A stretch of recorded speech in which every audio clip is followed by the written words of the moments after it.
پوچھا کہ امام صاحب یہ بتاؤ کہ اللہ پاک نے آپ کے ساتھ مرنے کے بعد کیا معاملہ کیا؟ کہنے لگے کہ اللہ نے مجھ سے پوچھا کہ محمد یہ بتا کہ تجھے کیا چاہیے۔ حضرت امام محمد کہتے ہیں کہ میں نے جواب دیا باری تعالیٰ میں مر چکا ہوں، میں نے دنیا چھوڑ دی ہے، میں یہ چاہتا ہوں کہ ربا تو میری مغفرت کر دے۔ مسلمانوں دل و دماغ کے دریچے کو کھول کر کے میری اگلی بات سن لینا۔ حضرت امام محمد فرماتے ہیں کہ ربا میں یہ چاہتا ہوں کہ آپ میری مغفرت فرما دیں، مجھے معاف کر دیں، کیونکہ قبر کا مرحلہ سخت ترین ہے اور اس کے آگے کے مراحل دشوار گزار ہیں، مجھے معاف کر دیجئے۔ اللہ کہتا ہے کہ محمد سنو، اگر تمہاری مغفرت نہ کرنی ہوتی، تمہیں معاف نہ کرنا ہوتا، تمہاری بخشش نہ کرنی ہوتی تو علم دین کے راستے پر تمہیں کیوں لگاتا؟ محمد مجھے تمہیں معاف کرنا ہی تھا، اس لیے میں نے تمہیں دنیا کے تمام راستوں سے بچا کر علم دین کے طلب اور تلاش کے لیے تمہیں آمادہ کیا اور اس راستے پر لگا دیا۔ مسلمانوں میری بات سن لینا، مسافر ہوں، دل کا درد لے کر آیا ہوں، تقریر میں اچھل کود نہ دیکھو، اللہ پاک کی قسم زخمی دل کے ساتھ آج کل جلسوں میں حاضر ہوتا ہوں۔ میں اپنی قوم کی حالت جب دیکھتا ہوں دل چاہتا ہے تقریر نہ کر کے قوم کا مرثیہ پڑھ دوں۔ اللہ پاک میری قوم کی حالت کو بدل دے، ورنہ حالات سنگین سے سنگین تر ہوتے چلے جا رہے ہیں۔ اللہ پاک نے گویا کہ علم دین کے حاصل کرنے والوں کے لیے مغفرت کو لازم کر دیا، اتنا بڑا مقام ہے۔ اس لیے اللہ کے نبی علیہ السلام فرماتے ہیں من سلک طریقا یلتمس بہ علما سہل اللہ طریقا الی الجنہ، جو انسان علم دین کو حاصل کرنے کے لیے، علم دین کو اللہ کے نبی علیہ السلام کی سنتوں کو سینے سے بچانے کے لیے، پوری دنیا میں اسلام کی تبلیغ کرنے کے لیے، اسلام کی نشر و اشاعت کرنے کے لیے جب نکلتا ہے، اللہ پاک اسے جنت کے راستے پر چلاتا ہے۔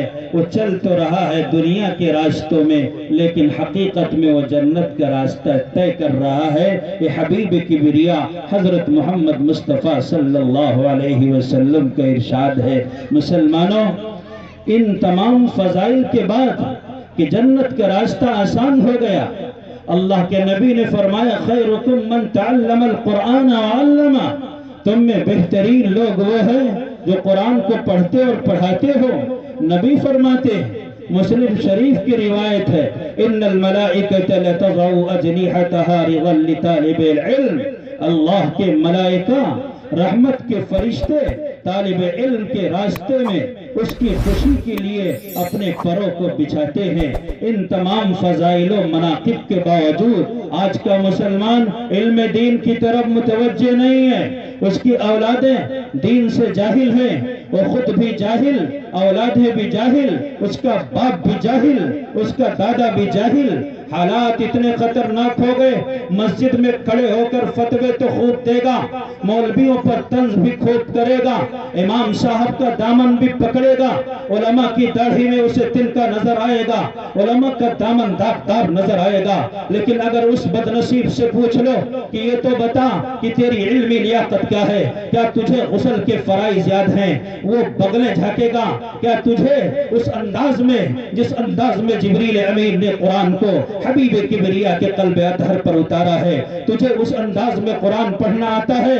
مسلمانوں 90% مسلمانوں کا طبقہ قرآن پاک کو تجوید کے ساتھ پڑھنے پر قادر نہیں ہے۔ فتوے بازی کرا لو، طنز کرا لو اور تیر برسوا لو طنز و تعریض کے، اس کو سب آتا ہے، لیکن اگر یہ کہو کہ تمہاری علمی لیاقت کیا ہے تو پتہ چلے گا۔